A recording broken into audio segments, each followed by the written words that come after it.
오늘 본문 말씀은 마가복음 10장 32절에서 34절 말씀입니다.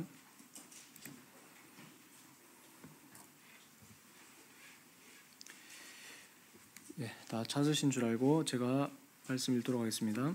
하나님 말씀, 예루살렘으로 올라가는 길에 예수께서 그들 앞에 서서 가시는데 그들이 놀라고 따르는 자들은 두려워하더라. 이에 다시 12 제자를 데리시고 자기가 당할 일을 말씀하여 이르시되, 보라, 우리가 예루살렘에 올라가노니 인자가 대제사장들과 서기관들에게 넘겨지매 그들이 죽이기로 결의하고 이방인들에게 넘겨주겠고, 그들은 능욕하며 침뱉으며 채찍질하고 죽일 것이나 그는 3일 만에 살아나리라 하시니라. 아멘. 벌써 2020년의 둘째 주일이 되었습니다. 한 해를 여는 주일에 어떠한 말씀을 전해야 할까 고민하고 기도했습니다. 오늘 제가 드릴 말씀은, 설교 내용은 무거울 수도 있는 내용이지만 그렇다고 해서 피할 수도 없을 뿐더러 피해서도 안 되는 예수님의 고난에 관한 말씀입니다. 우리는 십자가의 고난이라는 단어를 이야기할 때 이제껏 지겹게 많이 들어서 너무나 값싼 단어처럼 아무 감흥 없이, 마음에 아무런 감동도 없이 사용하고는 합니다. 저 또한 어릴 적부터 할머니의 손을 잡고 아무것도 모르던 채 교회에 다니기 시작했고, 지금까지 신앙생활을 하면서 십자가에 대한 말씀을 수없이 많이 들었습니다. 그러나 이렇게 많이 들었던 십자가에 대해서 머리로는 알고 있지만 아직까지도 이해되지 않는 것, 제 마음에 풀리지 않는 숙제가 있습니다. 왜 나를 위해서 죽으셨을까? 왜 주님은 나 같은 사람을 위해서 자신을 십자가에 내어놓으셨을까 하는 것입니다. 저의 솔직한 고백은 아직도 마음으로는 그것을 이해할 수 없다는 것입니다. 여러분은 주님께서 내 죄 때문에 죽으셨다는 것이 마음으로 이해가 되십니까? 아니면 이러한 것에 대해서 한 번도 생각해 보지도 않았거나 아니면 그냥 문자적으로만 이해하고 계십니까? 누군가로부터 버림받는다는 것, 그리고 버린다는 것의 아픔을 겪어보신 적이 있으신가요? 만약 여러분들이 다른 사람들로부터 인정받지 못한다면 그것만으로도 마음이 괴로울 겁니다. 그런데 오늘 본문에서 예수님은 유대인들, 이방인들, 그리고 심지어 이스라엘 백성들에게까지 모든 사람에게 인정받지 못했을 뿐만 아니라 온갖 멸시를 받고 버림받으셨습니다. 오늘 읽었던 34절에 어떻게 되어 있습니까? 능욕하며 침뱉으며 채찍질하고 죽일 것이다 라고 말합니다. 나무로 된 구유에서 정말 볼품없는 모습으로 이 땅에 오신 주님께서 참 교만하게도 가진 것이 조금 있다고 우쭐대는 우리의 그 허물을 덮어주셨습니다. 가진 것 없는 분이 우리처럼 가진 것 많은 자들의 질고를 지셨던 것입니다. 정말 연약하기 짝이 없는 분이 이 세상에서 가장 위대한 일을 하셨습니다. 개인마다 십자가의 사건은 다르게 인지되어지겠지만 제 개인적으로는 피 흘리신 어린 양의 예수 그리스도를 들을 때마다 어릴 적 저의 기억들도 함께 떠오르곤 합니다. 그러나 이것이 물론 십자가를 이해한다는 말은 아닙니다. 제가 한국에서 7살 때부터 호주 오기 전까지 계속 살았던 집, 그리고 저희 부모님께서 지금까지 약 30년 이상을 한 곳에서 살고 계신 동네가 있습니다. 그 집 바로 근처에 지금은 쇼핑센터로 변화했지만 예전에는 도살장, 도축장이 있었습니다. 살아있는 동물들을 잡아서 고기를 부위별로 만들어내는 장소였죠. 대구에서는 유명한 곳이었는데 성은 집사님은 잘 아실 거예요. 매년마다 3월, 4월이 되면 저희 집 창문을 열기가 힘들었습니다. 왜냐하면 도살장에서 도축가 되어지는 소 그리고 돼지들의 피냄새가 봄바람을 타고 그 일대 지역을 다 덮었기 때문입니다. 그런데 제가 놀랐던 것이 동물들도 자신의 마지막을 인지한다는 것이었어요. 그 근처에 가면은 소와 돼지들의 울음소리가 엄청났습니다. 사람의 추억이라는 것, 이것은 단순히 그 시절의 장면 그리고 이미지 그것만 떠오르는 것이 아니라 그 당시의 소리 그리고 냄새까지도 함께 4다이멘션으로 기억된다는 것이 참 신기합니다. 어린 양의 피라는 단어를 들을 때면 어렴풋이 이러한 기억들이 떠오르곤 합니다. 죄가 없으신 예수 그리스도께서 도살장에 끌려가는 어린 양처럼 잠잠히 죽음을 맞으신 것은 하나님의 뜻에 순종하고 죄인인 나를 의로우신 하나님께 인도하기 위함이었습니다. 우리가 예수 그리스도 자신을 밟고 하나님께로 건너갈 수 있도록 스스로 다리가 되어주신 것이죠. 우리들은 예수님의 희생에 대해서는 수없이 많이 들었습니다. 그래서 더 무덤덤하게 다가오는지도 모르겠습니다. 그러나 믿을 수 없는 그 희생의 사건이 바로 나를 위한 것이었음을 오늘 설교 가운데 다시 한번 기억하시길 바랍니다. 그리고 그 사랑을 받은 우리는 예수님께서 순종하셨듯이 하나님의 뜻을 따라 삶을 살기로 다짐하는 결단이 필요합니다. 이제는 죄에서 떠나 나를 통해 또 다른 생명을 살리는 그 복음을 나와 같은 죄인들에게 전하는 놀라운 사건이 여러분들의 삶 속에서 일어나시길 바랍니다. 자, 그러면 이 고난이라는 단어를 가장 잘 아시고 직접 몸으로 행하셨던 예수 그리스도의 고난은 과연 무엇일까요? 그런데 그 고난은 다른 이에 의해서 강제적으로나 타의로 받으신 고난이 아니라 예수님 스스로 택하신 고난이라는 것을 기억하셔야 합니다. 다른 복음서에서도 예수님의 고난에 대해서 언급하고 있지만 특히 오늘 본문인 마가복음서에서는 전체 16장의 전체 내용의 3분의 1 이상을 주님께서 당하신 고난에 초점을 두고 있는 복음서라 할 수 있습니다. 그리고 오늘 본문인 10장 32절에서 34절 말씀은 주님께서 예루살렘에 입성하기 전에 이미 고난 당하실 것과 죽으심 그리고 부활하실 것에 대해서 동일한 말씀을 가지고 세 번째로 언급하시는 장면입니다. 그렇다면 이미 앞서서 두 번에 걸쳐서 같은 말씀을 미리 언급하셨다는 뜻이겠죠. 즉 주님께서는 스스로 고난 당하실 것을 미리 아시고 제자들에게 예고하셨던 것입니다. 오늘 본문은 주님께서 예루살렘으로 들어가시는 장면으로 시작합니다. 거기에는 늘 주님 뒤를 따라다니던 제자들이 있었습니다. 그리고 또 수많은 군중들이 갈릴리 나사렛에서 온 선지자 예수를 보기 위해서 몰려들었습니다. 평소에는 조용하던 동네에 사람들이 점점 모여들었어요. 그래서 말씀에 기록된 바 온 성이 소동하여라고 할 정도로 성 전체가 시끌벅적해졌습니다.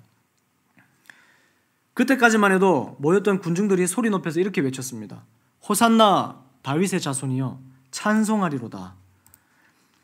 이렇게 군중들과 제자들이 기대하고 환영했던 이유는 예수님께서 예루살렘에 입성하셔서 구약에서 있었던 애굽의 바로왕을 굴복시킨 모세처럼 예수님이 유대인의 왕으로 드디어 등극하실 것으로 믿었기 때문입니다. 이것을 두고 승리의 입성, The Triumphal Entry라고 말합니다. 백성들은 열광하고 있었습니다. 그러나 그 축제 분위기 가운데 잠잠하게 걸어갈 수밖에 없었던 단 한 분이 계셨던 것이죠.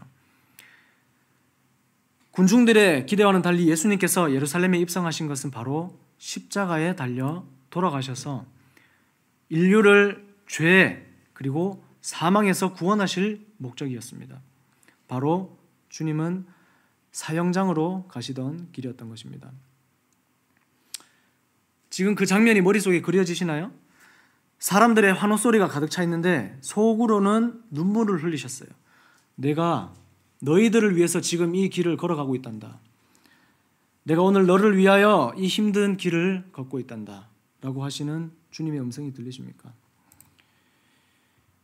예루살렘에 들어오실 때의 그 모습은 사람들이 기대하는 왕의 모습과는 정반대로 너무나 초라한 모습이었습니다. 왕이 행차할 때는 화려한 마차 그리고 온갖 행렬들이 줄지어서 지나가지 않습니까? 그러나 예수님은 왕의 신부님에도 불구하고 너무나 보잘것없는 어린 나귀를 타고 들어오셨습니다. 그러나 이것 또한 말씀에 순종하신 사건입니다. 옛 선지자 스가랴의 예언, 스가랴 9장 9절의 말씀과 같이 시온에 따라 크게 기뻐할지어다, 예루살렘에 따라 즐거이 부를지어다. 보라, 내 왕이 내게 임하시니 그는 공의로우시며 구원을 베푸시며 겸손하여서 나귀를 타시나니 나귀의 작은 것 곧 나귀 새끼니라 라고 한 말씀을 이루려고 하셨던 것입니다. 그 당시에 사람들이 이 말씀을 제대로 알았더라면 지금 나귀를 타고 들어오시는 분이 누군지를 깨달았을 텐데 거기에 있는 단 한 사람도, 심지어는 제자들도 그것을 알지 못했습니다. 말씀을 배워서 안다고 생각해도 예수님이 눈앞에 계시는데 보지 못했던, 정작은 말씀을 몰랐던 사람들이었던 것입니다. 저와 여러분들이라고 뭐가 특별히 다를 것이 있겠습니까? 이것은 바로 하나님께서 맡기신 말씀에 대해 완전히 순종하신 발걸음이었고 주님께서 스스로 택하신 고난의 최종 목적지로 향하던 서막이었던 것입니다. 말씀드린 대로 주님은 이미 자신이 죽으실 것을 아시고 제자들에게 진작에 2번에 걸쳐서 알려주셨으나 그럼에도 불구하고 제자들은 그것을 이해하지 못했습니다. 그래서 오늘 마지막으로 다시 한번 주님께서 말씀하고 계십니다. 본문 32절 말씀을 보겠습니다. 예루살렘으로 올라가는 길에 예수께서 그들 앞에 서서 가시는데 그들이 놀라고 따르는 자들은 두려워하더라. 이에 다시 12제자를 데리시고 자기가 당할 일을 말씀하여 이르시되. 아멘. 예수께서 그들 앞에 서서 가시는데 그들이 놀라고 따르는 자들은 두려워하더라. 이 말씀에서 그들이라고 불리는 자들은 제자들을 뜻하고 있습니다. 그리고 주님께서 제자들을 앞서서 가시는 모습은 마치 그 당시의 풍습인 랍비들이 학생들을 데리고 갈 때 앞장서서 가시는 그 모습에 견주어 표현한 것입니다. 이미 가야 할 곳이 예루살렘임이 밝혀졌고 곧이어 고난에 대한 예고가 나온다는 점에서 이 같은 모습 행진은 의미심장한 뜻을 전달하고 있습니다. 그런데 그때 제자들은 뭔가를 느꼈던 것이죠. 제자들이 놀라고 두려워한 이유는 바로 그 뒷절인 33절에 나올 고난에 대한 예언과 관련이 있습니다. 예루살렘을 향해 본인들보다도 앞서서 걸어가시는 예수님의 뒷모습을 통해 죽음을 앞둔 사람에게서 느끼는 단호함과 위험을 제자들이 보았던 것입니다. 이는 제자들이 그것에 대해 느껴지는 긴장감 그리고 또한 불길한 예감의 표현이라고 볼 수 있습니다. 이 본문을 지금 아무 생각 없이 쭉 읽어 내려간다면 지금 말씀드린 긴장감이 도는 그 현장의 분위기와 그리고 예수님께서 그 길을 걸어가시면서 어떠한 마음이 있으셨을지 그 마음을 놓칠 수도 있는 것이죠. 그러나 이 길을 걸어가고 계신 주님께서는 무슨 생각을 하면서 가셨을까요? 그리고는 주님께서 당하실 앞으로의 일들을 제자들에게 말씀하셨습니다. 34절에서 34절 말씀. 보라, 우리가 예루살렘으로 올라가노니 인자가 대제사장들과 서기관들에게 넘겨지매 그들이 죽이기로 결의하고 이방인들에게 넘겨주겠고 그들은 능욕하며 침뱉으며 채찍질하고 죽일 것이나 그는 3일 만에 살아나리라 하시니라. 아멘. 만약에 죽임 당하실 사실을 알지 못하고 여느 때처럼 예루살렘에 들어오셨는데 그 유대 지도자들이 주님을 결박하고 죽였다면 그것은 본인의 의지와는 상관이 없는 타인에 의한 죽임이 되겠죠. 그러나 성경 말씀에서 분명히 말씀하고 있습니다. 지금 말씀드린 성경에서 드러나는 3번에 걸쳐서 자신의 운명을 예고하셨듯이 주님은 미리 모든 것을 알고 계셨고 스스로 예루살렘으로 지금 걸어 들어오고 계시는 것입니다. 왜? 그 이유는 단 하나, 저와 여러분들의 죄 때문입니다. 이것을 진정으로 깨달은 사람들은 날마다 변화합니다. 저희들의 믿음은 변화하되 변질되어져서는 안 됩니다. 십자가로 다가갈수록 내 삶은 변화되기 시작합니다. 그러나 십자가의 영성으로부터 멀어지면 우리의 믿음은 변질되기 시작합니다. 여러분의 삶은 처음 믿기 시작한 그 순간의 모습에서 변화하고 있는 삶입니까? 아니면 조금씩 변질되어져 가는 삶입니까? 저 스스로 돌아봐도 처음에 가졌던 그 순수하던 열정으로 하나님을 찾던 나의 모습과 지금의 모습에서 변질되어진 모습이 전혀 없다라고 말할 수가 없기 때문에 부끄러운 마음이 드는 것이 사실입니다. 말씀드린 대로 내 모습이 날마다 변화되어지고 있다면 나는 십자가에 한 발짝씩 다가가고 있는 것입니다. 그러나 내 자신이 그 처음 모습에서 변질되어져 간다면 십자가에서 점점 멀어져 가고 있는 것을 자신을 깨닫고 다시 십자가로 돌아가야 합니다. 그렇다면 과연 스스로 택하신 고난이라는 무엇일까요? 누구나가 고난하면 떠오르는 단어 바로 십자가입니다. 십자가가 없는 예수님의 고난은 절대 있을 수가 없습니다. 그러나 예수님의 고난이 단지 처절하고 고통스럽게 십자가에서 죽으신 그 순간만이 고난의 전부를 의미하는 것은 아닙니다. 십자가의 고난으로 바로 건너뛰어 가기 전에 그에 앞서서 예수님 자신이 하나님이심에도 불구하고 더 이상 낮아질 수 없을 만큼 인간으로 낮아지신 그것이 바로 고난의 시작이었던 것입니다. 창조주가 만든 그 피조물과 겉모습 그리고 내면까지도 똑같은 인간으로 이 땅에 오신 것, 그것이 바로 스스로 선택한 고난 중에 하나인 것입니다. 인간은 내가 물론 불가능하겠지만 개나 돼지 같은 하찮은 동물들의 겉모습 그리고 본성으로 바뀌는 것을 상상이나 할 수 있겠습니까? 이와 마찬가지로 주님과 인간의 관계가 하늘과 땅의 관계에서 하나님이신 예수님께서 이 땅에 내려오심으로 말미암아 하늘 영광을 모두 포기하시고 우리와 같은 완전한 인간의 모습으로 죄인들과 동등한 스스로 수평 관계가 되시기를 자청하셨던 것입니다. 그러면 예수님이 태어날 때 어떤 모습으로 오셨습니까? 태어나시는 그 순간부터 고난의 모습이었습니다. 요즘 저희 교회에 산모들이 많습니다. 2020년에 이미 1호로 태어난 아이도 있고 다른 부모님들도 있습니다. 보통의 아기들이 아늑한 환경과 따뜻한 엄마 품에서 출생하는 그런 모습과는 달리 창조주가 만드신 피조물 중에 이를 다스리게 하신 인간의 환경도 아닌 그보다 더 낮은 말구유에서 태어나심은 도대체 이보다 얼마나 더 낮아지실 수 있단 말입니까? 예수님은 시작부터가 바닥이었습니다.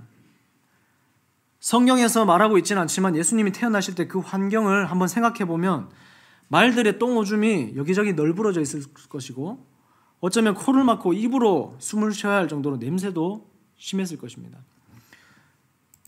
그리고 털과 먼지가 날리는 그 열악한 환경에서 태어나셨지 않나 하는 생각을 해보게 되었습니다. 빌립보서 2장 5절 8절에서는 이렇게 말씀합니다. 그는 근본 하나님의 본체시나 하나님과 동등됨을 취할 것으로 여기지 아니하시고 오히려 자기를 비워 종의 형체를 가지사 사람들과 같이 되셨고 사람의 모양으로 나타나사 자기를 낮추시고 죽기까지 복종하셨으니 곧 십자가에 죽으심이라. 아멘. 하나님의 형상으로 계셨고 하나님과 동등했던 분이 자기를 완전히 비우고 자기를 낮추며 자기를 죄인들의 죽음에 맡기신, 즉 하나님에 대한 순종의 행위였습니다. 이것이 바로 그리스도의 겸손이요 그리스도가 스스로 택하신 고난의 시작이었던 것입니다. 자, 그러면 또 다른 고난은 무엇이냐? 그것은 바로 죄 없으신 분이 이 죄 많은 세상 속에서 인간들과 함께 몸으로 부딪히고 섞여서 약 30년 이상을 사신 그것이 바로 스스로 택하신 또 다른 고난이었습니다. 인간이 죄 속에 있으면서도 그것이 죄인지 알지 못하고 살아가는 그 모습은 마치 시궁창 속에서 허우적거리면서 살면서 그것을 당연한 것처럼 여기고 살아가는 구더기와 다를 바가 없다고 할 수 있습니다. 죄송하지만 이해를 돕고자 하는 것이니 양해하시기 바랍니다. 여러분 한번 상상해 보십시오. 구더기가 꿈틀꿈틀대고 있는 그 속에 몸을 비비고 들어가서 함께 먹고 자고 생활하려고 하면은 여기 계신 누가 그렇게 할 수 있겠습니까? 그런데 예수님은 그렇게 하셨습니다. 그렇다면 왜 예수님은 굳이 이 땅에 오셔서 죄인들 틈에까지 들어오셨을까요? 그것은 바로 내가 지금 그 시궁창 속에서 죄인지도 모르고 허우적거리며 살고 있는 그것을 도저히 가만히 보고 계실 수가 없으셨기 때문입니다. 그래서 팔, 다리 다 걷어붙이고 직접 그 시궁창으로 뛰어들어 오셔가지고 나를 살려내시기를 원하셨기 때문입니다. 주님은 잃어버린 양 한 마리를 위하여 잠 못 주무시고 걱정하시며 이리저리 찾아다니시는 우리 죄인들의 유일한 목자이시기 때문입니다. 그리고 이어서 스스로 택하신 고난의 최종 목적지인 바로 십자가의 고난을 당하시게 됩니다. 예수님께서 십자가로 오시기 전에 모진 채찍질을 당하셨다고 성경에서는 기록하고 있습니다. 그 당시 로마의 채찍은 날카로운 금속이나 뼈, 짐승의 뼈 같은 것들에 그리고 휘두를 수 있는 채를 갖다가 붙여서 만들었었습니다. 이러한 채찍으로 예수님의 온몸을 사정없이 내리쳤을 때 그 날카로운 것들이 그 연약한 살을 파고 들어오는 그 고통, 말로 할 수 없는 그 고통 심하지만 그 채찍이 다시 뒤로 들어 올려지면서 동시에 그 살이 뜯겨져 나가는 차마 말할 수 없는 그 고통을 견뎌내셨던 것입니다. 그 모진 채찍질을 가한 후에 총독의 궁전안으로 예수님을 데리고 가서 온 군대를 모으고 주님을 둘러쌌습니다. 그런 다음 그 수많은 군병들 앞에서 예수님의 옷을 발가벗기고 그 치욕을 당하게 하셨습니다. 그 당시에 부와 권력의 상징인 홍포, 이 옷을 입혀서 유대인의 왕이라고 하면서 예수님을 조롱하였습니다. 십자가의 장면 한번 떠올려 보세요. 예수님 머리 뒤로 팻말이 붙어 있잖아요. 영어 스펠링을 보면 INRI 해서 인니, 라틴어의 이니셜입니다. 그 뜻은 유대인의 왕 나사렛 예수라고 하는 팻말을 붙여서 주님을 조롱했습니다.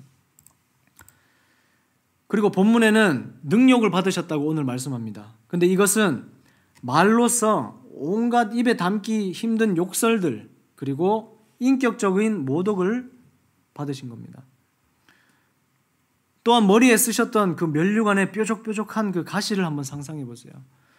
머리를 움직일 때마다 면류관의 무게 때문에 조금씩 내려앉았을 것이고 어느 정도 내려간 후에는 가시가 아예 머리에 배겨 더 이상 내려가지 않게 됐을 것입니다. 그 살을 뚫고 완전히 박혀버렸겠죠. 그래서 머리에서부터 타고 흘러내리는 핏물과 땀이 범벅이 되어서 눈이 따가워서 제대로 뜨지 못할 정도로 고통스러웠을 것입니다. 그리고는 주님의 오른손에 부러진 나뭇가지 하나를 쥐어주고 주님 바로 면전 앞에서 무릎 꿇고 이렇게 말합니다. 유대인의 왕이여 평안하소서라고 조롱했습니다. 또한 예수님의 얼굴에 더러운 침을 뱉고 예수님 손에 쥐어줬던 그 나뭇가지를 다시 빼앗아서 예수님의 머리를 계속 탁탁 내리쳤습니다. 온갖 희롱을 다 하고 나서 입고 있던 홍포를 다시 벗기고 주님의 원래 입고 계셨던 옷을 입힌 후에 결국 십자가에 못 박히셨습니다. 시편 22편 14절 18절 말씀, 예수 그리스도의 십자가 고난과 승리를 예언한 다윗의 시를 보면 십자가에서 고난당하신 주님을 이렇게 묘사하고 있습니다. 나는 물같이 쏟아졌으며 내 모든 뼈는 어그러졌으며 내 마음은 밀랍 같아서 양초 같아서 내 속에서 녹았으며 내 힘이 말라 질그릇 조각 같고 내 혀가 입천장에 붙었나이다. 주께서 또 나를 죽음의 진토 속에 두셨나이다. 개들이 나를 에워쌌으며 악한 무리가 나를 둘러 내 수적을 찔렀나이다.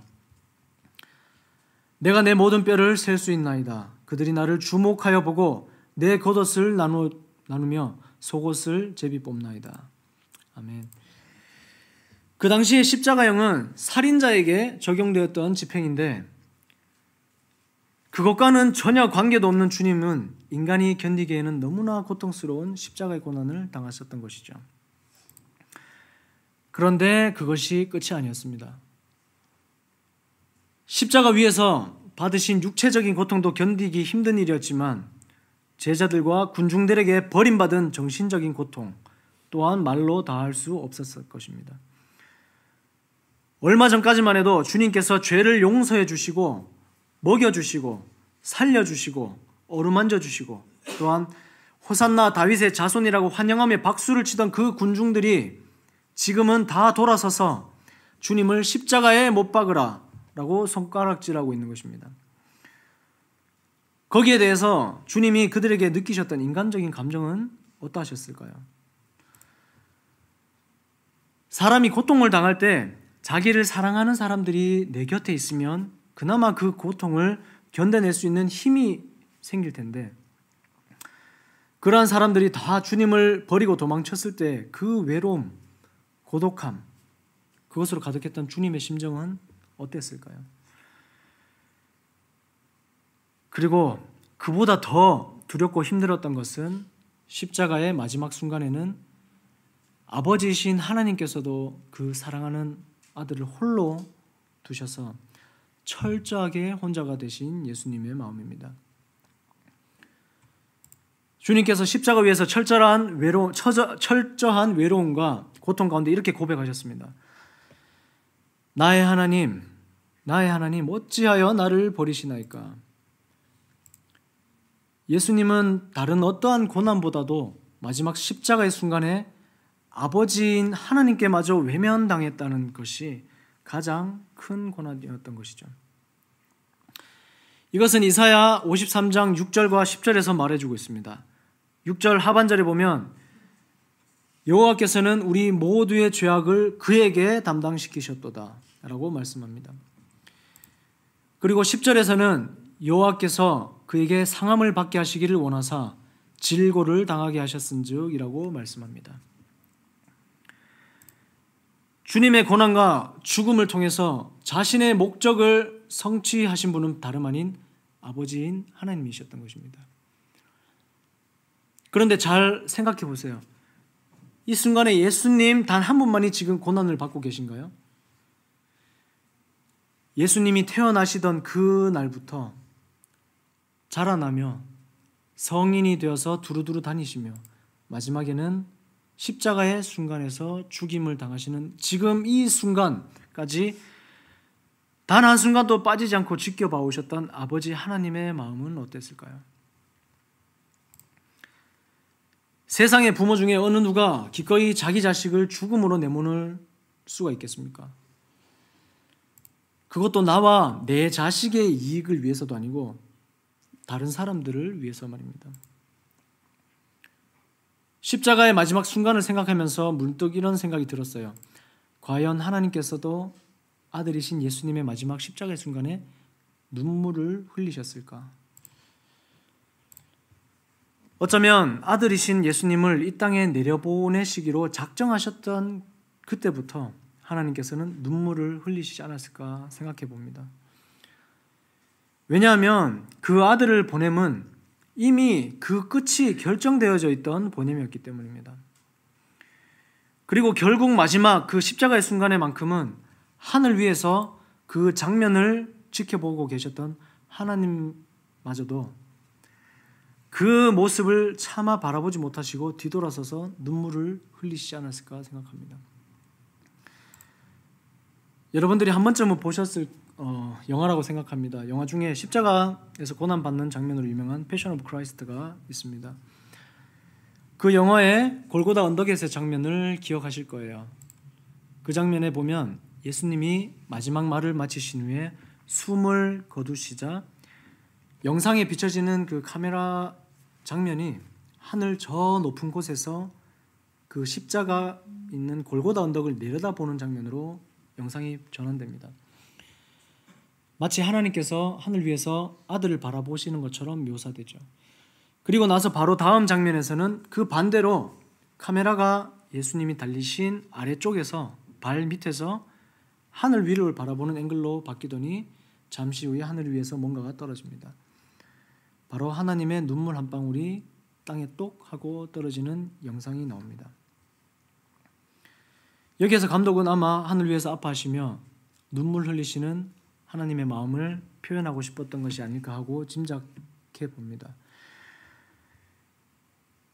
이처럼 결국 십자가는 아들이신 예수님이 스스로 택하신 고난이었으며 또한 아버지신 하나님이 그것을 허락하시고 아픔을 감내하신 스스로 택한 고난이었던 것입니다. 그런데 이러한 아픔을 감당하신 그 이유가 바로 나의 죄 때문입니다. 하나님께서는 정말 보잘것없는 나를 위해서도 그 아들의 목숨을 내놓으셨습니다. 아무 관계도 없는 나 같은 사람을 살리기 위해서 흘리신 하나님의 눈물의 대가가 바로 예수 그리스도라는 것입니다. 그런데 지금 나는 여전히 그 죄 가운데 살고 있지는 않습니까? 하나님께서 눈물로 보내신 그 아들이 나의 죄값을 치렀다는 그 사실 하나만으로 모든 게 다 끝났다라고 하는 것처럼 그 이후로의 내 삶의 모습은 변화의 삶이 아니라 변질의 삶을 살고 있지는 않습니까? 주님이 받으신 이 고난은 원래는 내가 그 자리에 있어야 하고 내가 받아야 할 죄값인데 도대체 내가 무엇이간데 주님께서 나를 위해서 십자가를 지셨습니까? 주님께서 고난을 스스로 택하신 이유는 오로지 죄 없는 사람만이 죄 있는 우리들 위해서 대속할 수 있기 때문에 유일하게 예수님만이 우리의 대속 제물이 되실 수 있으므로 스스로 십자가의 고난을 택하셨다는 것입니다. 마지막으로 스스로 택하셨던 고난, 그 속에 나를 향한 주님의 놀라우신 사랑이 담겨져 있습니다. 그것은 바로 나를 죽기까지 사랑하심입니다. 그리스도인의 삶 속에는 고난이 분명히 있습니다. 말씀을 따라 거룩하게 살고자 하는 사람은 반드시 고난을 받습니다. 여러분들은 이 고난을 택하시겠습니까? 이제는 죄에서 돌아서서 십자가 앞으로 날마다 나아가시는 저와 여러분들이 되시기를 기도합니다. 다 같이 기도하겠습니다. 주님, 말씀을 통해서 주셨던 것처럼 아버지신 하나님과 예수님께서는 그 고난을 스스로 자청하셨습니다. 그것은 바로 나의 이 더러운 죄 때문입니다. 그러나 우리는 날마다 십자가로부터 멀어지는 변질된 믿음으로 살고 있지 않은지를 한번 돌아보기를 원합니다. 이제는 주님 앞에 죄를 회개하고 십자가로 날마다 가까이 가서 변화되는 삶을 살아내는 모든 앵그리스도 성도 삼아 주시옵소서. 우리 주 예수 그리스도 이름으로 기도드립니다. 아멘.